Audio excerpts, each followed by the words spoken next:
اعوذ باللہ من الشیطان الرجیم بسم اللہ الرحمن الرحیم الحمد للہ رب العالمین والصلاة والسلام علی اشرف الانبیاء والمرسلین وآلہ الطیبین الطاہرین اعوذ باللہ من الشیطان الرجیم لهم من فوقهم ظلال من النار ومن تحتهم ظلال ذلك يخوف الله به عباده یا عباد فاتقون۔ سورہ زمر آیت 16۔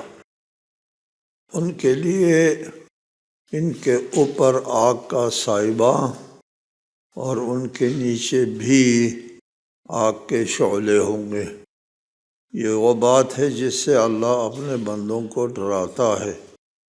بس اے میرے بندو، مجھ سے ڈرو، میرے غضب سے بچو، فتقونی۔ غیر اللہ کی بندگی کرنے والوں کے لیے لہم فاعبدوا ما شئتم، اللہ کی اگر بندگی نہیں کرنا ہے تو جس کی چاہو بندگی کرو۔ ان کے لیے ان کے سروں کے اوپر آتش کا سائمہ ہوگا اور ان کے نیچے بھی شعلوں کا فرش ہوگا۔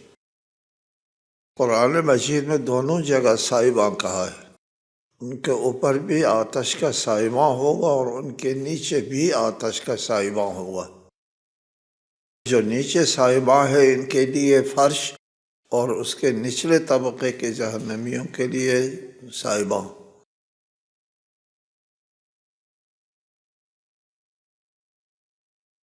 ذالک یخوف اللہ بہ عبادہ، یہ وہ بات ہے جس سے اللہ تعالیٰ اپنے بندوں کو ڈراتا ہے۔ یخوف عموماً انذر ینذر، انذر ینذر کا لفظ استعمال ہوتے انذار۔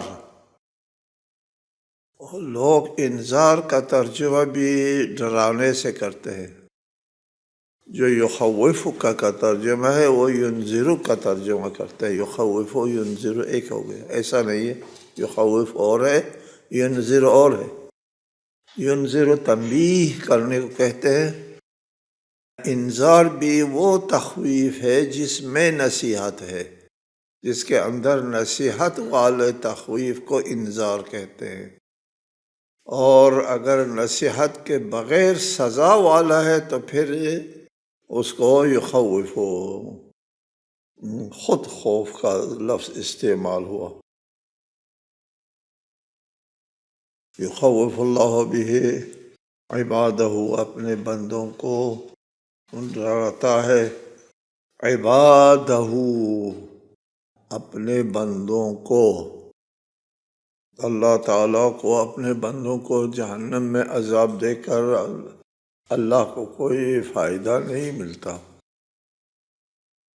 اور اللہ کا جذبہ انتقام سرد ہو نہ ہو ایسا نہیں ہے۔ جیسے ہم لوگوں کا ہوتا ہے کہ دشمن کو سزا دینے سے جذبہ انتقام سرد ہو جاتا ہے، کیف کرتا ہے، انسان کو مزہ آتا ہے۔ اللہ تعالیٰ کی ذات ان چیزوں سے پاک و منزہ ہے۔ اللہ فرماتا ہے، ایک آیت ہے قرآن مجید میں، ما یفعل اللہ بعذابکم ان شکرتم وآمنتم، اگر تم شکر کرو اور ایمان لے آؤ، ما یفعل اللہ بعذابکم، تم کو عذاب دے کے اللہ کو کیا کرنا ہوتا ہے؟ تمہارے عذاب سے اللہ کے لیے کیا چیز ملتی ہے؟ اللہ کو کس چیز کی ضرورت ہے جس کو تم کو عذاب دے کے اللہ پوری کرنا چاہتا ہو؟ یخوف اللہ بہ عبادہ، اپنے بندوں کو۔ اللہ تعالیٰ اپنے بندوں کو بہت چاہتا ہے، اور اپنے بندوں کو آتش میں ڈالتے ہوئے اللہ کو یہ پسند بھی نہیں ہے۔ یا عباد فاتقون، اے میرے بندو میرے اس عذاب سے بچو۔ فاتقون، بچو اس جہنم کے عذاب سے، بچو اور غیر اللہ کی پرستش نہ کرو۔ ایک حدیث نبوی ہے، اس میں ارشاد فرمایا الخاسر من غفل عن اصلاح المعاد، خسارہ اٹھانے والا شخص وہ ہے جو اپنے آخرت کو درست کرنے سے غافل رہے۔ دنیا کے چند دنوں کے لیے بہت سوچتا ہے انسان، آخرت کے ابدی زندگی کے لیے نہیں سوچتا۔ یہ انسان کی نادانی ہے، انسان کی نادانی اور عقل سے کام نہ لینے کی علامت ہے، یا ایمان بآخرت نہ ہونے کی علامت ہے۔ یار چند دنوں کے لیے بہت سوچتے ہو، ہمیشہ ہمیشہ دائمی زندگی کے لیے نہیں سوچتے ہو۔ اس دائمی زندگی کے اوپر جن کا ایمان پختہ ہے، دیکھو وہ کس طرح سوچتے ہیں، کس طرح گریہ کرتے ہیں، زاری کرتے ہیں، عبادت کرتے ہیں، تھکتے نہیں عبادت سے۔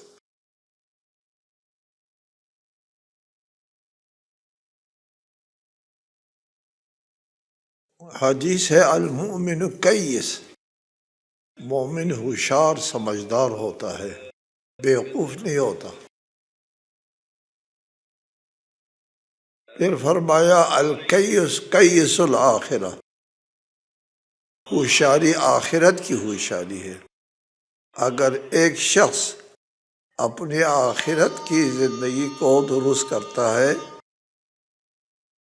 تو پھر وہ سمجھدار ہے، وہ شخص وہ نہایت سمجھدار انسان ہے جو اپنے آخرت کو درست کرتا ہے، عقل سے کام لیتا ہے۔ والذین اجتنبوا الطاغوت ان یعبدوها وانابوا الی اللہ لهم البشری فبشر عباد الذین یستمعون القول فیتبعون احسنہ اولئک الذین ہداہم اللہ واولئک هم اولو الالباب۔ اور جن لوگوں نے طاغوت کی بندگی سے اجتناب کیا اور اللہ کی بندگی کی طرف رجوع کیا، یہی وہ لوگ ہیں جنہیں اللہ نے ہدایت دی ہے اور یہی صاحبان عقل ہے۔ والذین اجتنبوا الطاغوت،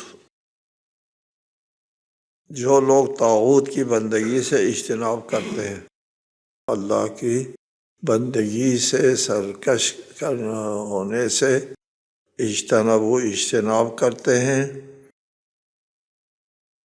یعبدوها وانابوا الی اللہ، اور وہ اللہ کی طرف رجوع کرتے ہیں۔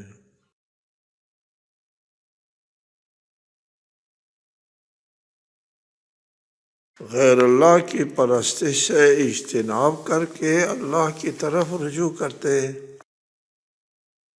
لہم البشری، ان لوگوں کے لیے بشارت ہے۔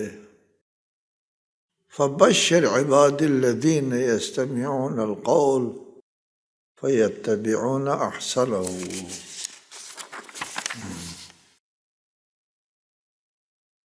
پھر میرے ان بندوں کے لیے بشارت دو جو بات کو سنتے ہیں اور سن لینے کے بعد بہتر کی پیروی کرتے ہیں۔ یہاں پہ لہم البشری، جو طاغوت کو چھوڑ کے اللہ کی بندگی کرتے ہیں ان کے لیے بشارت ہے۔ جن کو یہ بشارت ملتی ہے ان کے ایک علامت کا ذکر ہے، ان کے ایک روش کا ذکر ہے، ان کی سیرت کا ایک نمونہ پیش ہے۔ وہ یہ ہے فبشر عباد الذین یستمعون القول،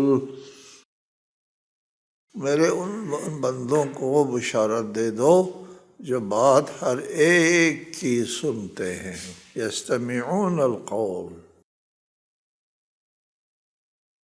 کسی کی بات سننے سے انکاری نہیں ہے، بات ہر ایک کی سنتے ہیں. عقل و دانش رکھنے والے ہر ایک کی بات سنتے ہیں، اس لیے ان میں سے بہتر کے انتخاب کرنے کی صلاحیت موجود ہے.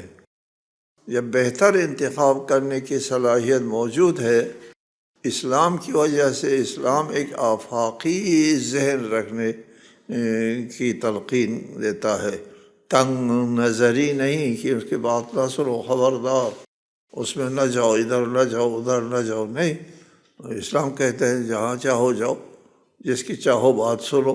یستمعون القول، بات سب کی سنتے ہیں. کسی کے بات سننے سے اسلام روکتا نہیں ہے، سب کی سنو جی. اور پھر اس کے بعد عقل سے کام لے لو، اور ان جو باتیں تم نے لوگوں سے سنی ہے ان میں سے احسن کی پیروی کرو، یعنی احسن کا انتخاب کرو جی. یہ لوگ حسن اور احسن اور خوب سے خوب تر کا امتیاز کر سکتے ہیں. ان میں انتخاب کی فکری اور عقلی صلاحیت موجود ہے. یہ ان میں حق کی جستجو کا عزم ہونے کی وجہ سے یہ صلاحیت آ گئی ہے، ورنہ اگر وہ اپنے نظریے پر بضد ہے، تنگ نظر ہے، تو وہ یہ صلاحیت نہیں رکھتے. یہ ان لوگوں کے لیے ہے اجتنبوا الطاغوت وانابوا الی اللہ، وہ طاغوت سے اجتناب کر کے اللہ کی طرف کیوں آتا ہے؟ عقل فکر صحیح ہونے کی وجہ سے آتا ہے، اور پھر وہ بات ہر ایک کی سنتے ہیں. فیتبعون احسنہ اولئک الذین ہداہم اللہ، یہ وہ لوگ ہیں جن کی اللہ تعالی ہدایت فرماتا ہے نا. قرآن مجید میں جس کو چاہتا ہے ہدایت دیتا ہے اور جس کو چاہتا ہے گمراہ کر دیتا ہے. یہ جبر نہیں ہے، اللہ تعالی صلاحیت والوں کی ہدایت کرتا ہے، اور صلاحیت نہ رکھنے والے اور حق کی بات سننے کے بعد گمراہی پر ڈٹ جانے والوں کو اپنے حال پر چھوڑ دیتا ہے. اور اپنے حال پر چھوڑنے کو یضل کہتا ہے اللہ تعالی، ورنہ اللہ تعالی جو ہے وہ براہ راست گمراہ نہیں کرتا. اللہ براہ راست نہ کسی کو گمراہ کرتا ہے، نہ براہ راست ہدایت دیتا ہے، نہ جبرن ہدایت نہ جبرن گمراہ، دونوں جبر نہیں ہے. اللہ تعالیٰ جو ہے وہ انا ہدیناہ السبیل اما شاکرا و اما کفورا، دونوں راستے اس کے سامنے ہوتے ہیں. عقل والے ہدایت کی طرف آتے ہیں، اللہ ان کو ہدایت دیتے ہیں، اور دوسرے جو ہے وہ اپنی گمراہی پر ڈٹ جاتے ہیں، اللہ تعالیٰ ان کو اپنے حال پر چھوڑ دیتا ہے. حال پر چھوڑ دیتا ہے کیا؟ ہدایت نہیں دیتا ہے. جب اللہ نے ہدایت نہیں دیا پھر گمراہی ہے. اولئک الذین ہداہم اللہ واولئک ھم اولو الالباب، یہی لوگ صاحبان عقل ہے. عقل تو سب کے اندر موجود ہے، لیکن یہ لوگ عقل کا صحیح استعمال کرتے ہیں، اس لیے ان کو عاقل کہلاتے ہیں. حضرت امام موسیٰ بن جعفر علیہ السلام سے روایت ہے ان اللہ تبارک و تعالی بشر اہل العقل والفہم فی کتابہ، اللہ نے اہل عقل کو، اہل فہم کو بشارت دی ہے قرآن مجید میں، عاقل لوگوں کو، یعنی عقل کو صحیح استعمال کرنے والے، اور عقل کو نظر انداز نہیں کرتے، اور سطحی طور پر العلم اکثر من ان تحصى، حدیث نبوی ہے، العلم اکثر من ان تحصى، علم جو ہے شمار کے حد سے بہت زیادہ ہے، بے شمار ہے علم، فخذوا من كل شيء احسنہ، ان میں سے بہترین علم کو حاصل کرو، جو تمہارے دین اور دنیا کے فائدے کا علم ہے اس کو حاصل کرو، تمام علوم سے تمہارے کیا سروکار ہے، انتخاب احسن، ان تمام میں سے انتخاب احسن کا اپنے اندر مایا پیدا کرو۔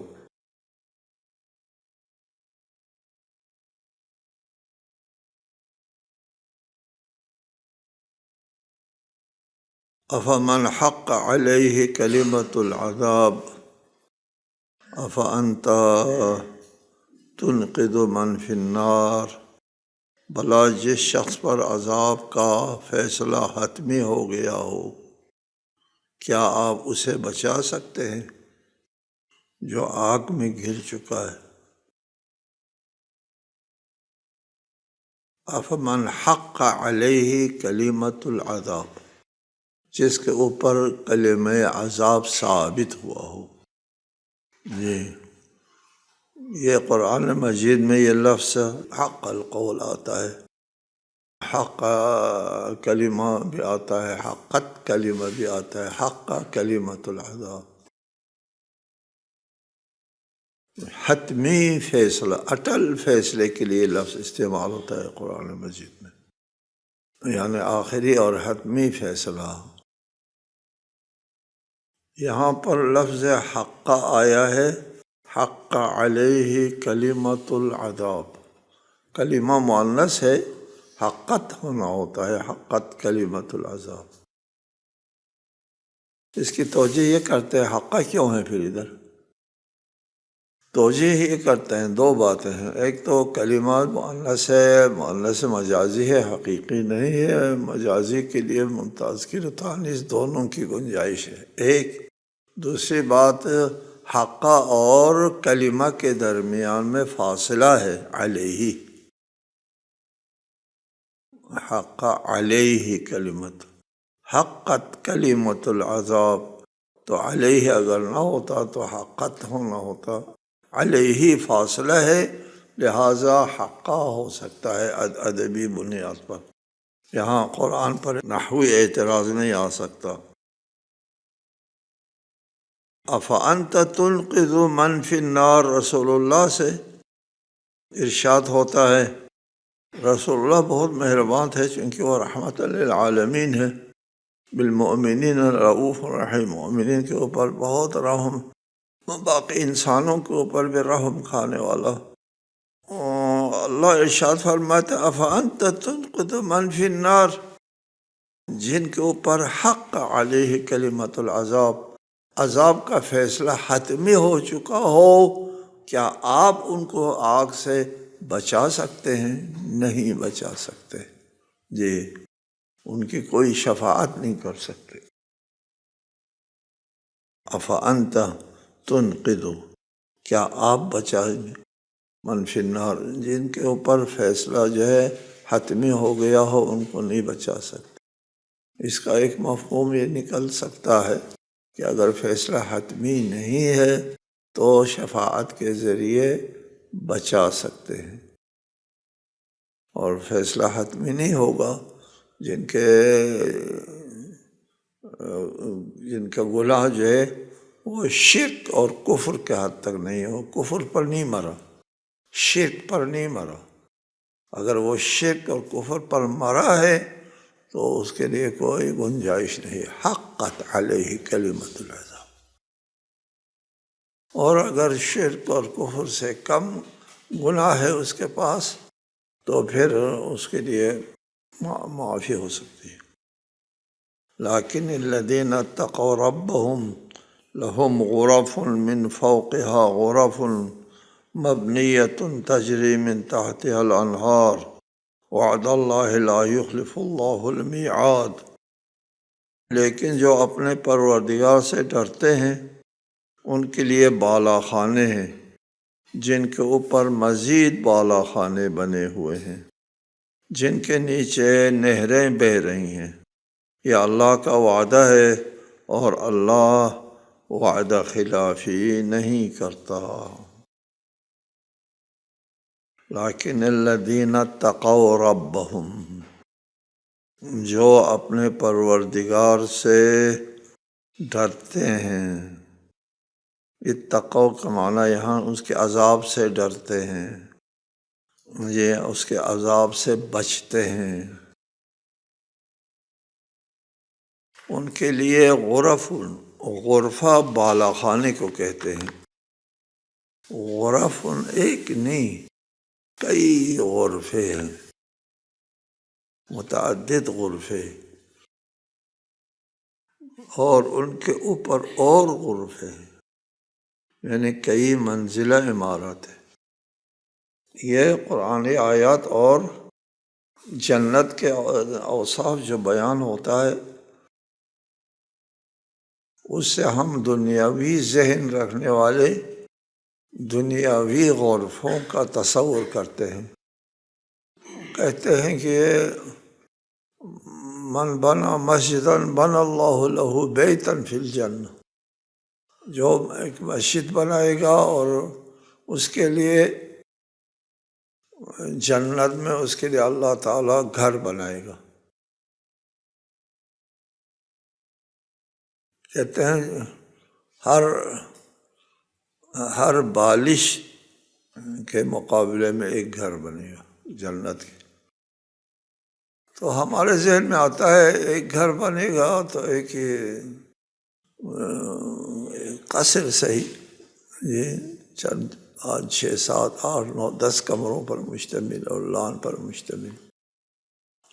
نہیں، جنت کا گھر ایک سلطنت ہے۔ بعض احادیث میں سن کر انسان کا عقل حیران رہ جاتا ہے، ایک گھر کتنا بڑا ہے۔ ٹھیک ہے، غرفے ہیں، اور ان غرفوں کی حالت اپنے کے غرفے نہیں ہے، جنت کا غرفہ ہے۔ جنت کا غرفہ، جنت کا گھر ایک سلطنت ہے، سلطنت، ریاست سلطنت سے آپ سمجھیں گے مثلا ایک شخص کے لیے ایشیا کے برابر اور امریکہ کے برابر جو ہے وہ گھر ملے گا، نہیں، اس کی حیثیت نہیں ہے۔ جنت میں انسان کو، جنتی کو جو گھر ملے گا وہ کل کرۂ عرض کو بہت بڑا ہوگا۔ آپ کہیں کہ یہ سارا جو ہے کیا کریں گے، کس طرح رہیں گے؟ اپنی پھر دنیاوی سوچ ہے ادھر سے ادھر منتقل ہونے کے لیے۔ یار جنت کی زندگی میں نہ زمانہ ہے، زمانہ نہیں ہے، زمانہ ساکن ہو جاتا ہے۔ جی، یہاں ہم زمانے کے زد میں ہیں، اور زمانے کے زد میں آ کر کے ہم بوڑھے ہوتے ہیں، پرانے ہو جاتے ہیں۔ وہاں زمانہ نہیں ہے، وہاں زمان و مکان کا تصور اپنی دنیا کی طرح نہیں ہے۔ زمان و مکان کا تصور، مکان کا مطلب ادھر سے ادھر جانے کے پر وقت لگتا ہے، نہیں لگتا۔ اول تو وقت ہوتا نہیں، نقل و انتقال کے لیے صرف ارادہ کافی ہوتا ہے۔ آپ کو پہلے بتایا جنت میں جنتیوں کا ارادہ نافذ ہوتا ہے۔ یہاں دنیا میں ہمارا ارادہ نافذ ہوتا ہے اپنی ذات کے اوپر۔ آپ ارادہ کرتے ہیں ہاتھ ہلانے کا، ہاتھ ہل جاتا ہے، آپ کا ارادہ نافذ ہوتا ہے۔ چلنے کا ارادہ کرتے ہیں، آپ چل پڑتے ہیں، آپ کا ارادہ نافذ ہوتا ہے۔ اپنی ذات سے ہٹ کے باقی کائنات میں جو علل و اسباب ہے اس پر آپ کا ارادہ نہیں چلتا. ہاں جی، اس میں آپ کو کام کرنا پڑتا ہے. جی، ارادہ نافذ. جنت میں ارادہ نافذ ہے. آپ نے ارادہ کر لہم ما یشاؤون، بس چاہنے کی دیر ہے. جی، آپ نے خواہش کی، چیز سامنے ہے. جی، اور لہذا جنت کا غرفہ، ایک غرفہ کا مطلب غرف، ہاں جی، کمرے ہیں، ہاں جی، بالا خانے ہیں. وہ ایک سلطنت ہے، ایک حکومت ہے، ایک علاقہ ہے، وہ بھی بہت بڑا علاقہ. اللہ تعالی ہم کو یہ جنت نصیب کریں اور اللہ کی ناراضگی سے ہم کو بچائیں. السلام علیکم ورحمۃ اللہ وبرکاتہ.